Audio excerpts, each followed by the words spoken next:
This is He Knows the Sport, bringing you that heat and that fire. All right, y'all. Hear me and hear me. Wow. Let me get on to it. See, this is the double standards associated with boxing. You have Mexican fighters.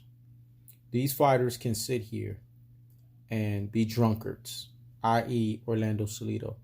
We know him to be a flaming alcoholic, i.e., Julio Cesar Chavez Jr., the pride of the Mexican community, the greatest supposed boxer in the Mexican community fan base.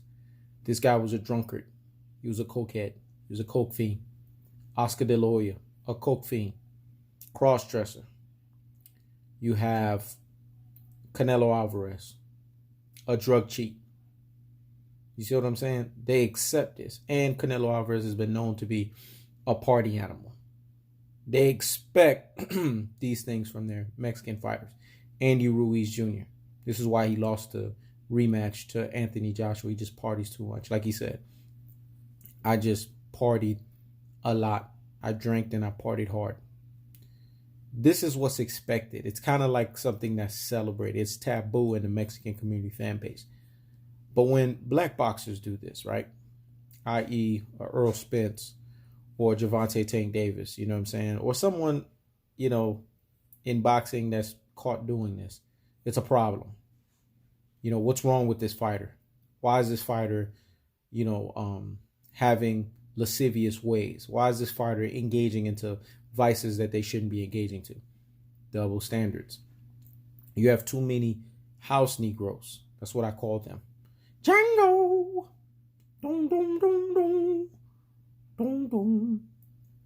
Django! Dum, dum, dum, dum. Dum, dum. Django! Dum, dum, dum, dum. Dum, dum. Dum, dum. Dum. Dum, dum, dum. Dum, dum.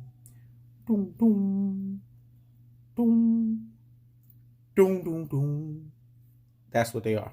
They're the Samuel L. Jackson type. House Negroes. They are not sure of themselves, right? They're not men and women of confidence, purpose, and an abundance mindset. So they always have to get on the Negro that wants to revolt, the one that wants to be the radicalized one, the radical one, the one that wants to be a natural born leader. Because they can't be that. They have to show insecurity and misery against that. It's what I call self-hatred. That's what's happening. You have a whole bunch of Uncle Town, coon, house Negroes that are masquerading as platform content creators that are giving you reverse bias, aka detractors, aka panderers narrative, so that they can push an agenda. Here's the thing. I told you guys, pandering narratives have a ceiling cap. Once they hit the ceiling, what must happen?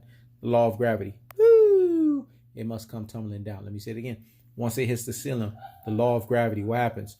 Woo! It must come tumbling down. It's really that simple, folks. That's what we have. A bunch of panderers. All they want to do is pander here. Opera singers. Yeah, yeah, yeah, yeah, yeah. And then come over here. Yeah, yeah, yeah, yeah, yeah. That's all they want to do, man. They want to opera sing everywhere. But we have to be deep thinkers out here in these boxing streets. And we have to see the agenda for what it is. Staying on the fact that Gervonta Davis missed weight the first time in the weigh-in. He still had 2 hours to make the weight. Did he not make the weight? Yes, he did. Is the fight still going on? Yes, it is. Why is that the focal point? Why is the comparison between him and Adrian Broner? Does that make any sense to you? That's classic Doden troglodytism. Rudy Poo and Plum Plum brainisms. Ultra fanboy rhetoric with the ultra fanboy rhetoric isms. I don't know how many times I have to tell you guys this stuff. But the truth of the fact of the matter is, it's self-hatred. That's why they are house Negroes. House Negroes will always snitch on the field Negroes, man. That's just the way it works. That's just the mindset. They can't help themselves because they always feel they have to have that crippling advantage. The desperation to want to succeed, the desperation to want to be at the top, the desperation to do whatever it takes, no matter how much they cut against the grain, no matter how much morals and ethics get pushed to the wayside, no matter how much integrity gets taken and thrown away in the dumpster. They don't care. Gervonta Tank Davis, when he beats Gamboa, what's going to be the excuse? You see what I'm saying? Are we going to be thinking about this? See, this is what people need to understand. Now, I'm not excusing Gamboa. I'm not excusing Gervonta Tank Davis. A fighter should make weight. There's no excuse in that. I'm always going to keep the same energy with that, especially with him following under the banner of Mayweather Promotions. We expect him to make weight and to make it in an emphatic fashion. But come on, this is not the end-all, be-all. He's a young fighter that needs to get it together. There's certain things about him that he needs to change. And he takes certain things lightly because he feels that he's so gifted. But I don't excuse him for that. I hold him accountable to that. And if he doesn't fight another, step-up fight after the Gamboa fight, I'm going to hold him accountable again continuously. But last time I checked, why is the comparison with Broner prevalent? Why is it relevant? Because isn't him and Adrian Broner both fighters that are two opposite sides of the coin? Adrian Broner has lost. He's lost to Marcos Maidana. He hasn't been back ever since. He's been broken since then. Has that happened to Gervonta Tank Davis? Has he had a Marcos Maidana type of opponent that has broken him? No. Has Gervonta Tank Davis been exposed? No. See, this is the classic Dota and the troglodytisms. The Rudy Poo and the Plum Brainisms. The ultra fanboy with the ultra fanboy rhetoric isms, man. I don't know how many times I have to tell you guys this stuff. It's not adding up. It's not making sense. You guys have to tell yourself, if it doesn't make dollars, it doesn't make sense. And it's not computing. The guy's undefeated. Vasily Lomachenko talks about him in rarefied air of it being him versus Gervonta Tank Davis. Vasily Lomachenko mentions Gervonta Tank Davis like he's wiping his ass with toilet paper. Let me say it again. He mentions Gervonta Tank Davis' name synonymous like with him wiping his ass with toilet paper, meaning he mentions his name frequently because he realizes that's the super fight at 135. It's not no Teofimo Lopez. That's a super duper hype job. He got exposed even in the fight that he won against Richard Coleman. He got exposed in that fight because he gets hit too much. And Loma will outbox him. And trust and believe, Loma's going to win that fight. Because I told you guys, boxing is a three-pronged monster. Economics, politics, and then after those two, pugilism. Pugilism comes last. The money has to be ironed out, economics. Then the politics, networks, promoters, and then fighters' temper tantrums. All that needs to be figured out. A side versus B side equation, et cetera, et cetera, et cetera. Where the venue is going to be, that's the politics.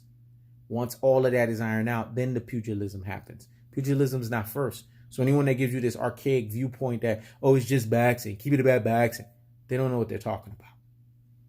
And they're watching the wrong sport. Because if you can't have a three-pronged mindset, then you can't understand the three-pronged monster called boxing. That's just the way it works. So that's the truth of the fact of the matter. Gervonta Tank Davis, until he's beaten, he is what he is. So y'all need to higgity hush. Let's see what the outcome is going to be in that fight between him and Yuriorkis Gamboa. And then let's just go from there. The fight is actually going to be taking place pretty soon. Let's see how the fight unravels. Until then, again, higgity freaking hush. And stop reaching. Stop being house Negroes.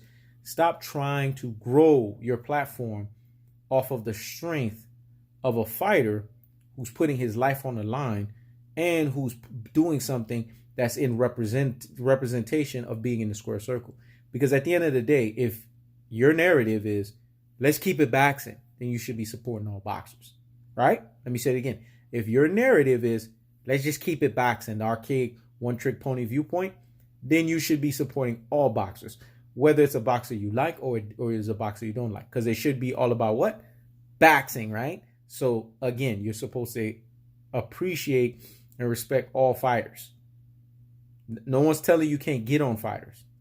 But to sit there and to make an erroneous video about a fighter and then to come back and find out that everything that you said, although it was calculated and quantified according to the way you see it blindly, ends up being debunked, now that's your integrity that's being put out there. That's something that you have to deal with. Not me, because I always stay on the right side of history. That's cold-hearted, unadulterated, cutthroat, truth-telling fashion. So remember that. Keep that in mind. Let's keep it boxing if that's what you're going to do. Everything else that has nothing to do with the sport shouldn't be talked about. It's really that simple, folks. This is Hino's the Sport. Checking out.